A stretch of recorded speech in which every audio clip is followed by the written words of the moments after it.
آئی G F C south Balochistan major general Kamal Anwar Chaudhry نے واشق کا ایک روزہ دورہ کیا۔ دورے کے موقع پر واشق فٹ بال گراؤنڈ کا افتتاح کیا۔ I G F C south major general Kamal Anwar Chaudhry نے کہا کہ مجھے واشق جیسے پرامن اور اہم ضلع کے باشعور اور محب وطن باسیوں سے دلی لگاؤ ہے، اس لیے میں واپس گراؤنڈ کے افتتاح کے لیے خود آیا ہوں۔ واشق کے لوگ فٹ بال کو زیادہ پسند کرتے ہیں، مجھے بھی بہت خوشی ہوگی کہ نوجوان سماجی برائیوں سے بچیں گے اور امید ہے کہ واشق کے نوجوان اپنا مستقبل اچھے طریقے سے سنوارنے کے لیے تعلیم سمیت اسپورٹس کے میدان میں اپنی صلاحیتوں کو بروکار لائیں گے۔ انہوں نے کہا کہ کھیلوں کے فروغ کے لیے ہر ممکن تعاون کریں گے۔ اس موقع پر ونگ کمانڈر عماد الرحیم آئی G F C south Balochistan کو واشق گراؤنڈ کے کاموں کے حوالے سے بریفنگ دی۔ اس موقع پر سیکٹر کمانڈر بریگیڈیئر عبداللہ بھی آئی جی ایف سی کے ہمراہ تھے۔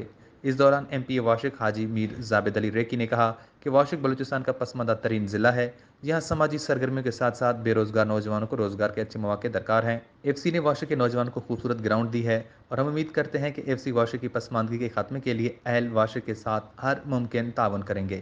اور بارڈر جس سے ہزاروں افراد کا روزگار وابستہ ہے، بارڈر کے مسائل سے اس سے قبل آگاہی دی ہے۔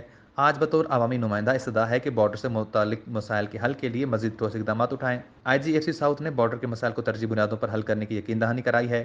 اس دوران ونگ کمانڈر واشق عماد الرحیم، ڈپٹی کمشنر واشق محمد یونس سنجرانی، ایس پی پولیس واشق لال جان بلوچ، ایم پی اے واشق حاجی زابد علی ریکی، ملک زاہد عمر الازئی، میر نور احمد میروانی، حاجی عطا اللہ درگزئی، مولوی محمد حمزہ، پرویز الازئی، حاجی علی محمد سیاپات، میر حمید اللہ لراجہ اور دیگر علاقائی معتبرین نے بھی بڑی تعداد میں شرکت کی۔ وش نیوز واشق۔